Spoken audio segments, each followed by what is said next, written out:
revelation Maharashtra extortion bracket of more updates that are actually coming through, where the ED says that various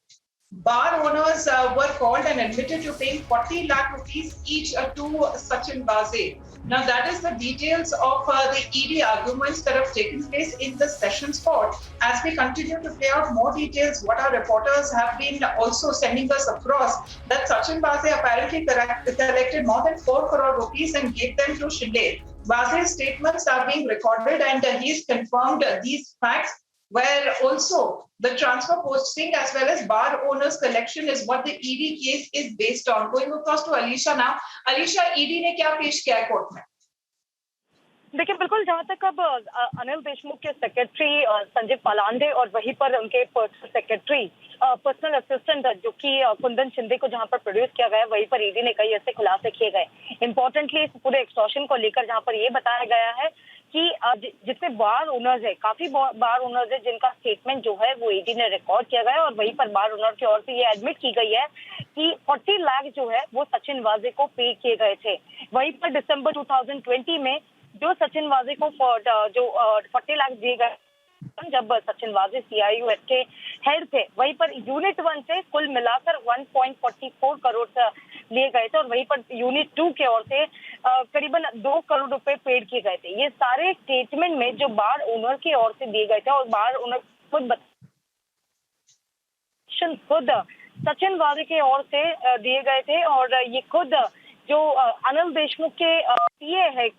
Shinde, उनको दिए गए थे। तो कहीं ना कहीं पर एक तरफ ये भी देखा जा रहा है कि इस स्टेटमेंट को देखते हुए इसको वेरीफाई करने के लिए हमने देखा था कि ईडी के जो ऑफिशियल्स है वो तलोजा जेल में जाकर सचिन वाजे का भी स्टेटमेंट ऑलरेडी रिकॉर्ड कर चुके थे, जिस पर सचिन वाजे ने एडमिट किया है कि ये सारी चीजें जो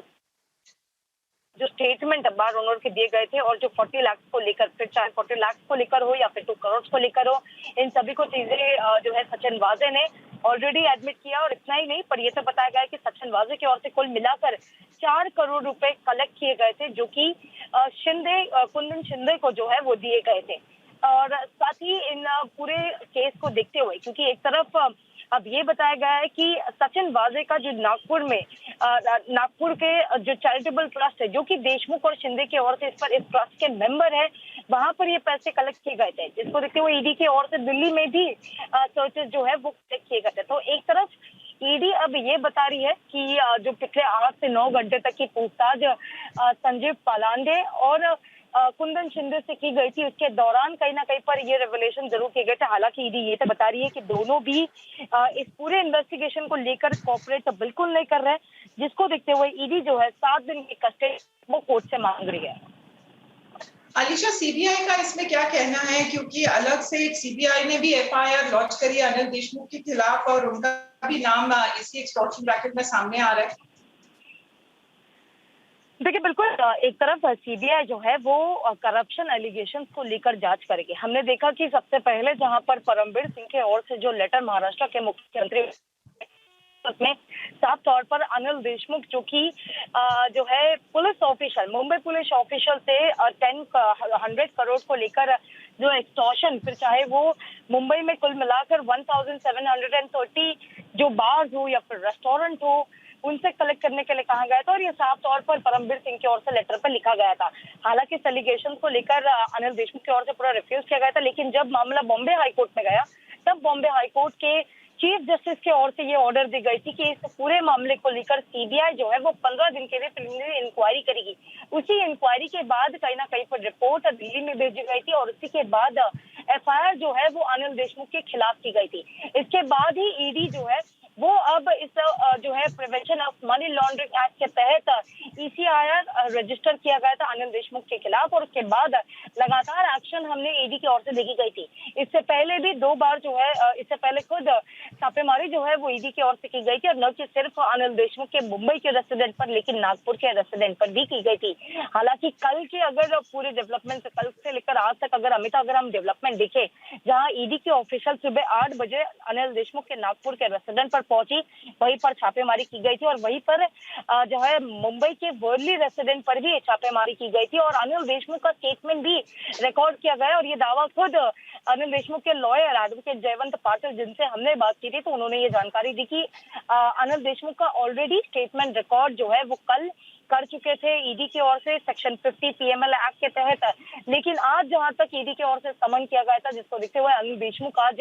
ईडी के सामने पेश नहीं हुए थे, क्योंकि लेटर में ये कहा गया है कि इस पूरे केस को लेकर कौन से डॉक्यूमेंट्स की जरूरत है उसका ईडी जो है इस पर जानकारी दे, सो दैट अनिल देशमुख को जो अगली डेट दी जाएगी अपीयरेंस के समय, उस समय सारे डॉक्यूमेंट जो है वो अनिल देशमुख ईडी के जो है सारे डॉक्यूमेंट्स लेकर ईडी के सामने प्रोड्यूस होंगे।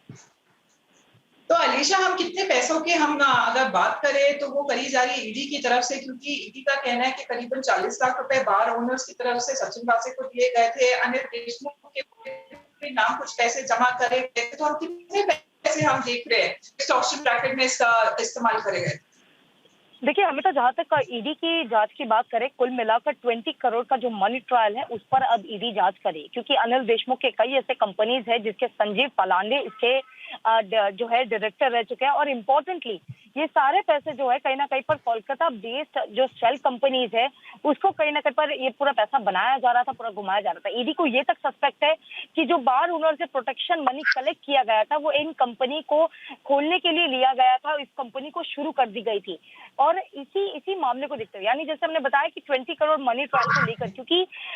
इसी कोलकाता बेस्ड जो ऑपरेटर्स है उनका भी स्टेटमेंट ईडी ऑलरेडी रिकॉर्ड कर चुकी है और ये सारा जो शेल कंपनीज है ये खुद नागपुर के बेस्ड जो सीए है उनके ओर से काफी क्लोजली मॉनिटर किया जा रहा था। यानी अब कुल मिलाकर जहां पर अब ईडी कोर्ट के सामने तो ये बता रही है कि जो सचिन वाजे को कहा गया था कि जो एलिगेशन परमवीर सिंह की ओर से लगाई गई थी और सचिन वाजे से इससे जो है स्टेटमेंट क्रॉस क्वेश्चनिंग भी की गई थी तलोजा जेल में, जहां पर अब ईडी ये बता रही है कि दोनों की कस्टडी, फिर चाहे वो कुंदन शिंदे हो या संजीव पलांडे हो, संजीव पलांडे जो कि अनिल देशमुख के पर्सनल सेक्रेटरी थे और जो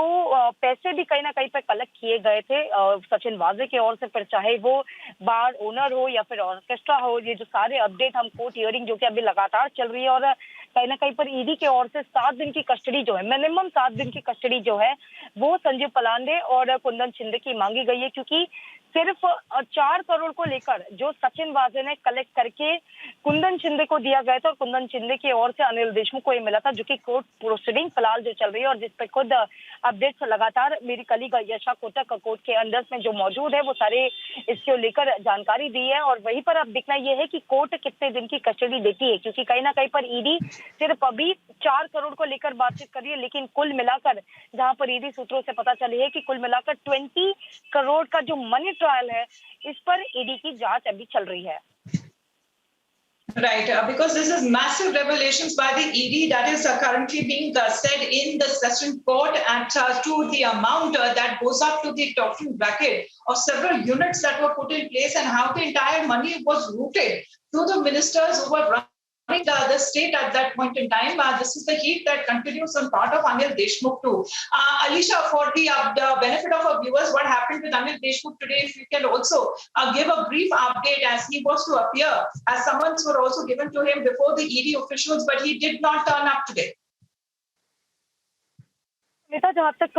समन्स की बात करें, जहाँ पर एक सवा आज रात को हमने देखा कि 2 बजे करीबन अनिल देशमुख के पर्सनल सेक्रेटरी और पर्सनल असिस्टेंट को जहाँ पर अरेस्ट करने के बाद एक नया समन्स जो है वो अनिल देशमुख को भेजा गया था। वहीं पर आज 11 बजे उनको प्रोड्यूस करने के लिए कहा गया था, लेकिन उनके लॉयर जो है वो कोर्ट के जो है ईडी के सामने पहुंचे। वहीं पर एक लेटर सबमिट की गई है और उस लेटर पे अगर देखा जाए जिसमें साफ तौर पर यह बताया गया है कि उनके कल जो सर्चेस किए गए थे उनके घर पर, सर्चेस के साथ साथ जो है उनका ऑलरेडी स्टेटमेंट रिकॉर्ड कर चुके हैं। लेकिन जब हमने एडवोकेट से बात की तो उन्होंने यह जानकारी दी है कि इस पूरे केस से रिलेटेड जो डॉक्यूमेंट्स की क्या जरूरत है ईडी को, वो उनकी तरफ से नहीं बताया गया, जिसकी वजह से आज अनिल देशमुख मुंबई में होने के बावजूद जो है वो ईडी के सामने आज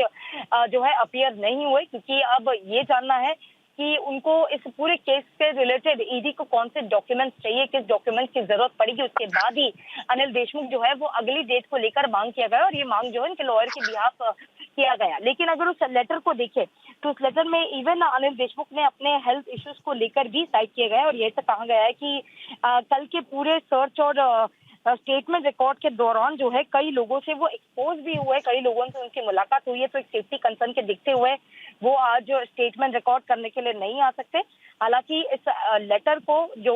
रिक्वेस्ट लेटर जो है अनिल देशमुख की ओर से दी गई थी, इसको ईडी की ओर से एक्सेप्ट किया गया, यानी आज के लिए उनको एग्जम्प्टेड दिया गया। लेकिन अब अगली तारीख जरूर दी जाएगी जहां पर फिर से अनिल देशमुख को समन किया जाएगा। लेकिन इस बार कहीं ना कहीं पर ईडी को इस पूरे केस से रिलेटेड किन किन चीजों की, किन किन डॉक्यूमेंट्स की जरूरत पड़ेगी, उस डॉक्यूमेंट्स के साथ अनिल देशमुख को ईडी के सामने अपीयर होना होगा। जी, और अलीशा, इस चैरिटेबल ट्रस्ट के बारे में भी जरा बताइए। नागपुर बेस्ड है, बताया जा रहा है that when it comes to Sachin Waze, Anil Deshmukh and Shinde all were part of this charitable trust जिसके थ्रू मनी रूट किया जाता था। देखिए, बिल्कुल ये सारे 20 करोड़ को लेकर जो मरीन ट्रायल जहां पर दिख रहे हैं, जिसमें से 20 में से 10 करोड़ जो है वो जोडियाक टेलीकॉम के जरिए, जो कंपनी है उसको और से रूट किया जा रहा था। और इम्पोर्टेंटली जो Bangalore based real estate company asset Infracom, ये कंपनी को भी कहीं ना कहीं पर अब ईडी के ओर से प्रोब किया जा रहा है, क्योंकि ये कंपनी जो है वो अनिल देशमुख के भी लिंक्ड पर है। हमने जैसे बताया कि जो कोलकाता बेस्ड शेल कंपनीज है, ज्यादातर के जो 20 करोड़ की बात हो रही है उसमें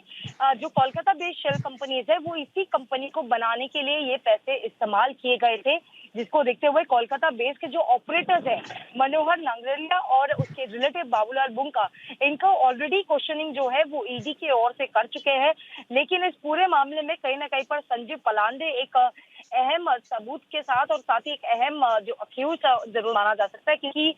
कई ऐसे जो कंपनीज है जो कि अनिल देशमुख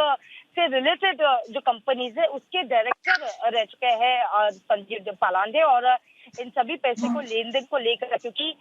जिन शेयर कंपनियों को बनाया गया और खास तौर पर ईडी ये तक सस्पेक्ट कर रही है कि जो बार ओनर से जो प्रोटेक्शन मनी कलेक्ट किया गया है वो इसी कंपनी को बनाने के लिए इस्तेमाल किए गए हैं। तो जैसे हमने बताया कि 20 करोड़ का मनी ट्रायल जरूर देखा जा रहा है, लेकिन अब सबसे ज्यादा पॉइंट आउट किया जा रहा है तो वो है सचिन वाजे से कलेक्ट किए पैसे से, क्योंकि ऑलरेडी सचिन वाजे का भी स्टेटमेंट इस पर ऑलरेडी ईडी कर चुके हैं। जहां तक बताया गया कि सुबह जो है 7 से 8 से 9 बजे के बीच में जहां पर ईडी की टीम खुद तलोजा जेल पर पहुंची थी, सचिन वाजे से इंट्रोगेट किया गया है। और वहीं पर अब 4 करोड़ को लेकर, क्योंकि 40